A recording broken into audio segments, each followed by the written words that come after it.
Every Tuesday, we take a deeper look into families and the journey that is parenting with our series, Masterful Parenting.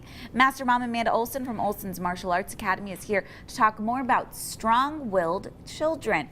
Thanks so much for being here. We really appreciate it, Amanda. Thank you. Yeah, of course. Glad So to be here. strong-willed children. This is something that has come up a lot, and it's not necessarily a bad thing, right? No, I think that if you have a child that's strong-willed, some things that you should be thankful for is that they have tenacity, they have stick-to-itiveness, you know, and they want to, when they get something set in their mind to do, they're going to do it. And whether that's a sport or academics, or, you know, we want to channel that strong will into something that's a positive activity and just kind of let them run with it, you know. Right. Yeah, they've found their voice and they want to use it. Absolutely. And so there's a fine line, though, we were kind of talking about this, between being strong-willed and sometimes being rude, right? Yes, they can, you know, they don't have trouble speaking their mind. So we want to make sure as parents that we kind of direct them and advise them on when is the right time to speak your mind and when is the right time to maybe, you know, hold your tongue and talk about it in a private setting. Private setting, yes, thank you. Yes, exactly. And so parents, you know, of strong-willed children, that can be really tough water to navigate. They're not really sure what to do.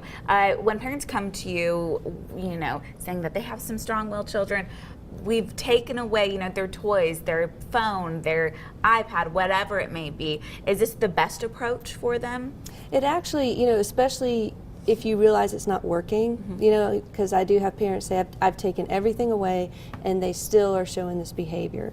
So it's not about the privileges that they're losing, it's about the power struggle. So as long as they are still in power, they're fine, whether they have to sit in their room quietly or, you know, whatever, it's like, I still won. So as a parent, you have to be patient and you have to be consistent.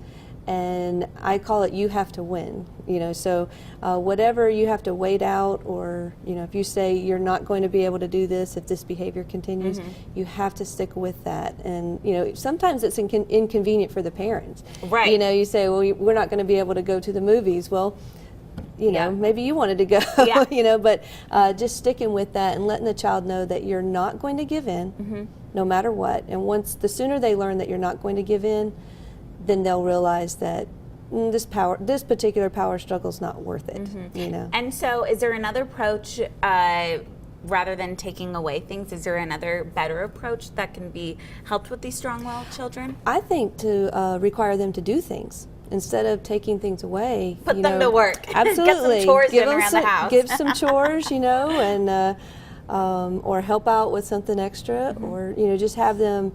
If they've got all that energy to put into being defiant, then they can put that into some good use. And sometimes, you know, having to do hard work, you know, rake leaves or sweep the front porch or whatever is age appropriate for them. Right. Go out and wash the car, something like that. Absolutely. Right? You know, then they kind of feel that loss. Okay, I lost this one, and they're not going to fight so much the next time. Right. Exactly. And like we said, you know, being strong-willed is not a bad thing. No, I find, you know, with all the students that I have, the ones that are just, you know, they kind of dig in deep. You know, I do have to work on discipline a little bit more, you know, because they'll kind of bow up and not want to do something or something like that. So, you know, we just kind of keep working on that, but they also have what it takes mentally. You know, they're very strong. And that's something that you should be thankful for in your child. And you should foster. That is definitely a great quality to have. Absolutely. But that's something that you all at Olson's Martial Arts Academy, you guys really work on, is for these children to respect authority figures as well, right? Respect authority and take that gift that they have of, you know, I think stubbornness is a gift, you know, and channel it in the right direction. Right, channeling into a respectful manner right, as well. Absolutely. Yes. So be stubborn about being respectful. Right. You know? I love that. I love that. Well, thank you so much for coming in, Amanda. We always appreciate it. We'll see you next Tuesday. In the meantime, if you have any questions for our Masterful Parenting series, your email address is right there on the screen, or you can stop by Olson's Martial Arts Academy. They're located right off Cherry Street in downtown Johnson City. And go to olsonsma.com for more information. The preceding portion of Daytime Tri-Cities was sponsored by